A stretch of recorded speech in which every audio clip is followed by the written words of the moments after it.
My friend, I just recently come back from holiday.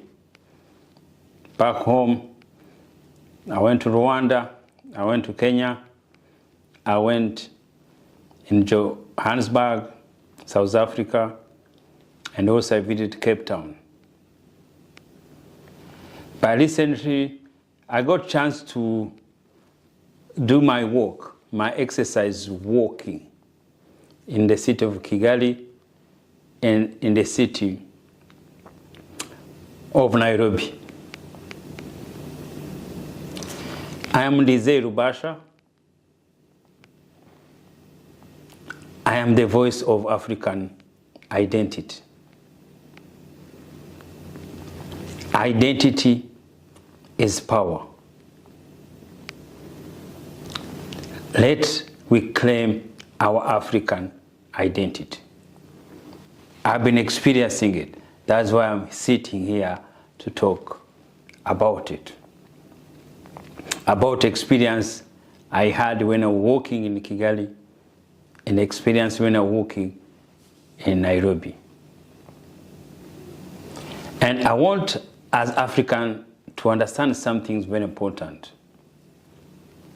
And something I saw in the system, which is not everything now. It doesn't start with money. Anything, it doesn't start with money. Because most people think development comes from the wealth family, the loan, or foreign investors. People think the wealth and everything comes from those things. No. Everything comes first with mind. Everything start with the mind. It doesn't start with the money. It doesn't start with development. It doesn't start with infrastructure. The mind starts with everything, and these other ones come. And that is what I saw. And I saw when two different minds, one working with thinking fast, with vision, and the other working with just with money, with intelligence. I see the result. But remember, everything had to come the end with money. But, and the Bible says, without a vision, people perish. It's the simple things I recognize in Kigali and Nairobi. In Kigali, the streets are clean. Sidewalks exist, sometimes one side or both sides. Drainage works. And everything's covered. Construction look control. Look on the ground. Everything's controlled. When I walk in Nairobi, I saw tall buildings, big business, big entrepreneur everywhere, big banks there everywhere. Life is moving. People there everywhere, working everywhere. Life is moving forward in Nairobi. But also, the streets are dirty. The pavement, they are broken. The drainage, they are open. And the rubbish is everywhere. It's some things you walk and you wonder, how come these things people allow that? How can I allow the city work this way? And the building they are rising, the infrastructure, the plan, the 10 stories building construction, and beautiful, nice, and expensive. So that is why I ask myself, how can a country with less resources, with less investors, with less whatever we call it, minerals or resources, with less. Rwanda has less, but more organized. Rwanda is so organized. You can't understand it. The system, the way you go to apply everything's in the office. The system is there. It's organized. But you see a country with more economic activity look more chaotic. You wonder why. Country like Nairobi, huge city, has everything. But you go anywhere in office there, it's more chaotic. Everywhere you go, it's chaotic. And that is why I understand the city and the behavior of people. It started with the mind. It started with visions. You don't build fast. You plan fast. And you execute fast. And you make sure there is accountable for everybody who have job to do.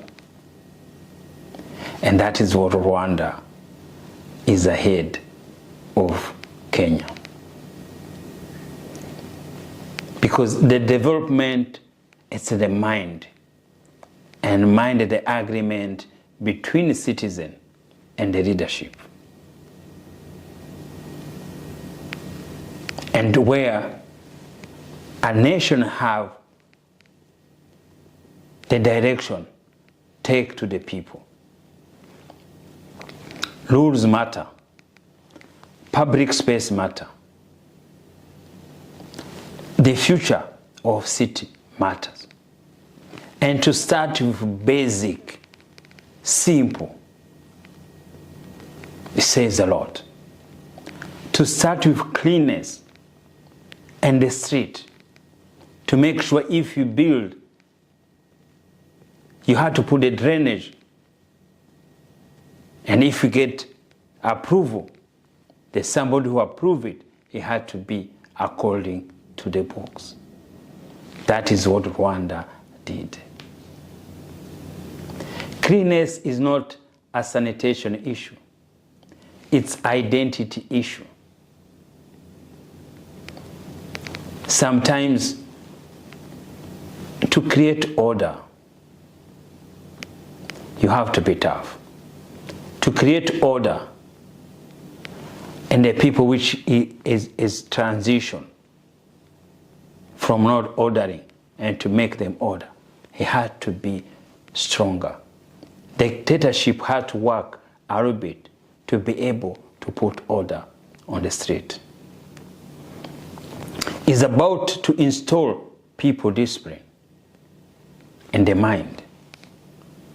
If you're walking in the Kigali city, even if you are eating, you feel embarrassed yourself to throw some things on the street because you know these things not our identity anymore. This thing, it doesn't represent us. Eating, put rubbish on the street. No. The people's mind has changed. The identity of people in Kigali and Rwanda has changed. But other city, Nairobi, you walk on the street, you eat maize, you think there, you finish, you throw it away. You walk, you work in the car, you finishing eating there, a child throwing the window away. That's not about the money. That is the discipline instilled in people's mind. A change had to come from the mind. And that's what Rwanda has done it. Africa really struggle is not lack of money. Africa's struggle is lack of shared civic responsibility. People in Nairobi, they put the rubbish in the street, they are waiting the government to come to correct it. And the government have to wait the politicians to come to be elected, and then when they're elected, they come to make a decision. And the time they make a decision is too late. In the city, it's good to wait until something's done. But they change a nation, they change of city, it doesn't work. I was wondering always in my times, how come Nairobi city? You have intelligent people, you have entrepreneurial people, you have every investment we can see everywhere around the world in East Africa. Why thing doesn't work on the ground? Why the city council can't do what it's supposed to do to be there? It's so powerful to know the mind work. I want to tell you something, Nairobi. You are trying to say, oh, young people, we're waiting young people to come. Young people, if they come without minds change, you go to get the same result. If young people come without vision, without planning for their city, what is going to happen is not to work. I hear the governor of Nairobi is young, but when you look at the city outside Nairobi, it's still struggling. To be young, my brothers, my sisters, Africans, is not enough to change. To change come with mind. Change come with visions. Without vision, people perish. This city of Nairobi, he had to come to the leadership, to the people. You people Nairobi, do you love your city? Rwanda people in Kigali love their city. They have loved their city. They struggle. There's a problem anywhere else, like anywhere else. But you can see the difference on the ground is working. Even if you be forced to do it, you have to do it for your people. You have to do it for your generation. And that's where the difference. Country who been developed is because people stand work. Get discipline, work to change. My fellow Rwandan, you have to be proud of your country. We have different views, different issues. Whatever work, we have to be proud of it. Whatever it doesn't work, we wait to go to fix it. I wish Nairobi, it can change, it can be like Kigali. It can have rules and order. As simple. In Kigali, a motorbike, he carried 2 people with masks. In Nairobi, you see a motorbike carrying a cow, carrying a table, carrying a mattress, carrying 4 people. That is the difference. The difference is where? In the mind and the rule of law and the discipline. Matatu can walk, drive, walk, side, wherever he wants, wherever he feels. My brother, my sister, Nairobi, Kenyan, back home, use your mind to be able to change. The identity you've been given, you can change it. Rwanda have changed their identity. And the progress you can see on ground. Thank you. It's Ndizeye the voice of African identity. Reclaim African identity. Every African have to have African name.